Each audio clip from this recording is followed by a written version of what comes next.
If you have any history of a disc injury, rupture, herniation, bulge, and you're scared to death of exercising, this video is for you. What I'm going to show you are the biggest mistakes that I see people making with your type of injury in the gym. So this video is all about avoiding 3 of the biggest things that will make your pain worse, that will put you on the operating table if you're not careful. Now, if you've been applying exercise to your situation for years and you kind of have an underlying level of pain, or the exercising that you're applying to your disc injury situation isn't giving you results, what you're doing could be wrong. And I want to give you a free guide.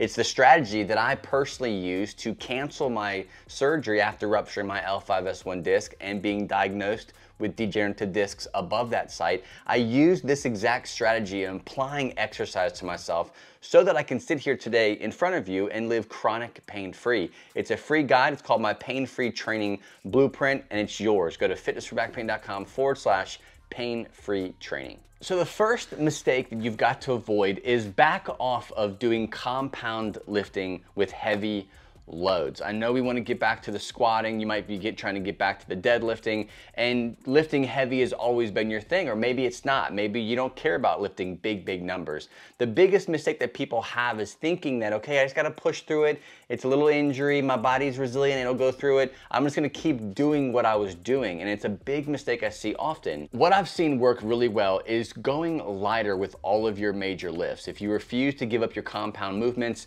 go lighter. What that's going to allow you to do is find your breaking point, find your ceiling where your symptoms start to kick in, and now you can make smart decisions around using those complex movements, right? If you want to deadlift, you want to squat, do big lifts like that, it'll give you an idea of where you should be starting as far as your weight goes in regards to feeling better and not triggering any pain. Now, if you're afraid to do the compound lifts like squats and deadlifts and you want something else to do, the best next thing you can do is switch these exercises to single leg work. Now, a lot of times we think, oh, well, single leg work's not cool. You get your ego involved. You're not lifting as much weight. It's kind of boring.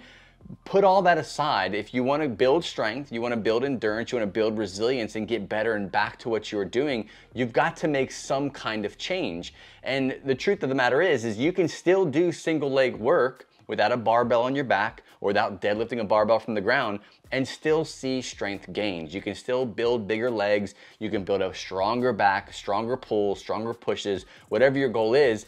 But just cut out the complex movements and add in more single leg work, like the single leg deadlift with one leg up on the bench, single leg squats. There's lots of variations of exercises that you can do, and you can even go heavy when the time is right. This is a great way to kind of test and see how your body responds to less load, less dynamic type of movements in a sense of using just a barbell, and gives you opportunity to build strength and heal at the same time. The second biggest mistake you've got to avoid when it comes to being in the gym and exercising are your transitions, and not just any kind of transitions, god-awful, booty nasty transitions.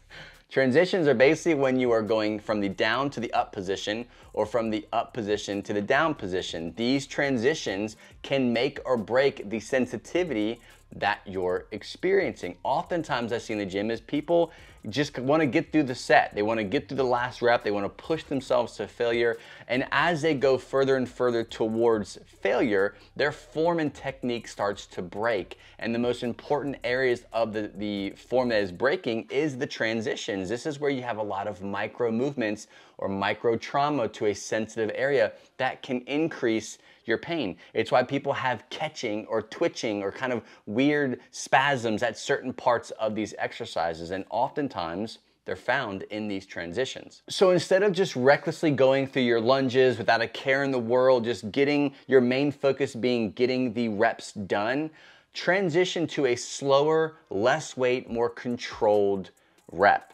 Take your time. When you're going down, when your knee touches that ground, if let's say you're doing lunges, pause for a second, keep control, and slowly lift back off and go back to the top. The same thing when you transition from being in the top position to slowly going back down. Don't just drop into it until your knee smashes against the ground. Take your time with the transitions. Teach yourself self-control. Teach yourself patience. Teach yourself the ability to control the weight, control the movements, and actually use the muscles that you want to be working. Transitions are life-changing if you respect them. The third and final biggest mistake that I see that you've got to learn to avoid at all costs is not doing a good pre-workout prep. And on this topic, I really want to talk about your core training. I see far too often people just kind of going into the gym, maybe doing some movements with the barbell, maybe doing some Stairmasters for 8 minutes, or maybe a treadmill walk for 10 minutes, and that's it. They kind of go in and start doing their reps, be working up to their working set. Stop doing that. What I want you to do is take your core training, the ones that you should be doing throughout your program, oftentimes is left towards the end of the program.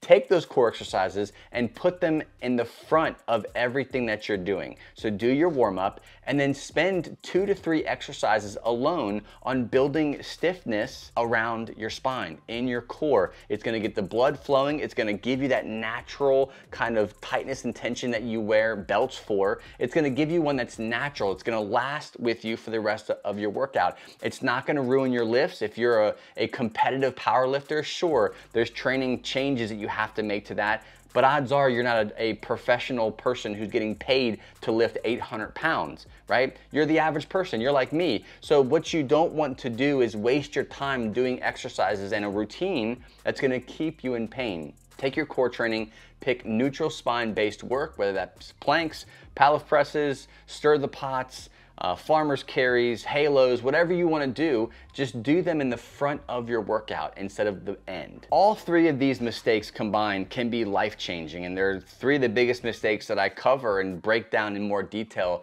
as far as examples on how to change them in that free guide. You can get it at fitnessforbackpain.com/pain-free training. It'll walk you through all the things I talked about today in more detail and show you how to structure it. But if you target these 3 specific things right now, you're in 3 to 6 weeks, your life is gonna be changed, right? And as you progress, as you continue to invest in yourself and make these better decisions, doesn't matter that you have a herniation, doesn't matter that you have a bulge or a rupture, as long as you are learning to control the activities that you can control, learning to master these elements and not make simple, stupid mistakes, you can bounce right back. Trust me, I ruptured my L5-S1 disc, I've got degenerative disc above that site, and I do these lifts, and I'm chronic pain-free. And I know that you can too with the right process.